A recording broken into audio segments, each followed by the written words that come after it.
histoire-là à l'école, au collège et au lycée. Mais il y a une question, Jean-Michel, évidemment. Des excuses. Faut-il des excuses. Donc Emmanuel Macron a dit non, pas d'excuses. Il a dit dès que Benjamin Stora a rendu le rapport. Mais examinons quand même la question des excuses.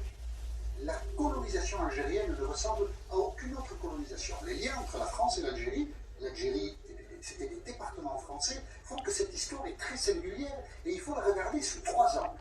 La conquête, l'exploitation, puis la guerre. La guerre, on en parle beaucoup, les deux autres un petit peu moins. La conquête. 5 juillet 1830, les troupes françaises entrent à Alger. Pourquoi? Personne ne sait. En fait, il n'y a pas de bonne raison. On a dit le bateau pirate, c'est faux. La marine anglaise a détruit les bateaux pirates algériens en 1827. Et les bateaux pirates, il en reste 3 à Alger en 1830. Donc, si Charles X décide de la conquête d'Alger, c'est pour des raisons de politique intérieure. Son pouvoir est contesté, les libéraux progressent, il veut faire une opération de prestige. Et Alger est conquis le 5 juillet, mais le 30 juillet, Charles X est foutu dehors. Et c'est Louis-Philippe qui lui succède. Et personne à Paris n'a idée de ce qu'il faut faire de l'Algérie. Et à partir de là, les militaires sont plutôt les maîtres de la situation, et tout le drame algérien se noue là. Les militaires, un peu autonomes, un peu guidés par Paris, mais personne n'a de projet, vont, après Alger, conquérir le Lorraine et le Constantinois. Quand ils se livrent à la conquête algérienne, ils le font avec une brutalité qui épouvante même l'Europe. Il y a une campagne de presse en 1845, des journaux anglais, des journaux allemands et des journaux français qui disent que la manière dont se comporte l'armée française vis-à-vis des musulmans est inacceptable. La figure de cette barbarie, parce qu'il faut l'appeler comme ça, c'est le maréchal Thomas Bugeaud, qu'on voit là, ici, qui est honoré encore à Paris aujourd'hui. En 1860, Napoléon III a baptisé une avenue Bugeaud. Pourquoi? Parce qu'en 1848, lors de l'élection présidentielle, Bugeaud a soutenu Napoléon III. C'est juste pour ça. Et bien encore aujourd'hui, il y a une plaque avenue Bugeaud, et je ne comprends pas que la municipalité parisienne, qui se dit humaniste et tout ce qu'on veut, ne supprime pas cette place Bugeaud, parce que Bugeaud, c'est un assassin. Ça, c'est la conquête.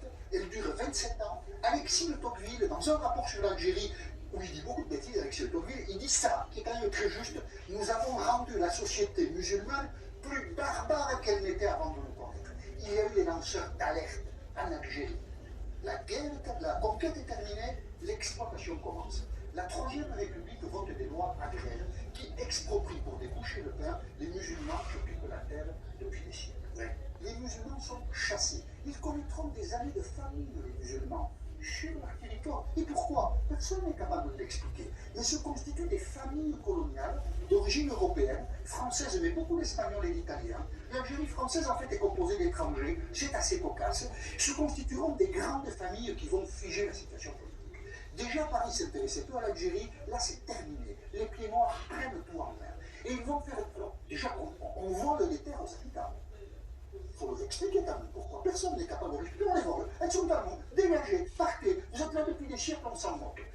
Ces familles à pieds noirs vont organiser la déscolarisation pendant près d'un siècle de tous les jeunes Algériens. On va plonger un peuple dans l'ignorance. On a martyrisé tout un... Nous, Français, hein, nous avons martyrisé un peuple pendant un siècle. Ça, c'est terrible. Puis vient, on pourrait dire beaucoup d'autres choses sur l'exploitation de l'Algérie. Vient la guerre.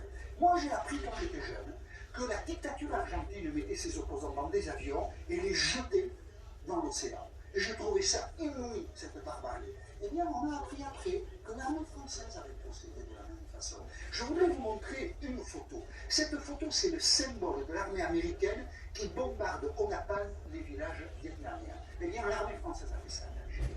Et on ne le sort pas du chapeau. Il y a de très rares témoignages d'aviateurs français qui, des années après, ont raconté cela. Ils le racontent avec un peu d'étonnement des années après. Parce que oui, l'armée française a bombardé au napalm des villages algériens. Germain Chambost témoigne au début des années 90, c'était un aviateur français pendant la guerre d'Algérie. Je me souviens d'une fois où je larguais ce qu'on appelait pudiquement des bidons spéciaux. Il était interdit de prononcer à la radio en vol le mot de napalm. Le napalm était interdit. Alors on appelait ça pudiquement des bidons spéciaux. J'ai largué des bidons spéciaux, et après avoir largué le bidon dans la vallée qu'on avait demandé de bombarder, un avion marqueur avait lancé un fumigène et on m'a dit tu largues tes bidons sur le fumigène. J'ai largué mes bidons sur le fumigène. C'était ça la guerre, pour nous avec eux.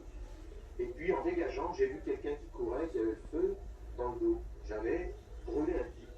Oui, c'est vrai, on y pensait après, on avait brûlé des types. En dégageant, j'ai vu que j'ai brûlé un type. Vous Vous en La parliez conquête. dans le documentaire, l'usage du napalm. La conquête, l'exploitation, la guerre, ce sont trois bonnes raisons pour présenter des excuses aux Algériens aujourd'hui. Parce que ce qu'a fait la France en Algérie pendant 130 ans est franchement scandaleux.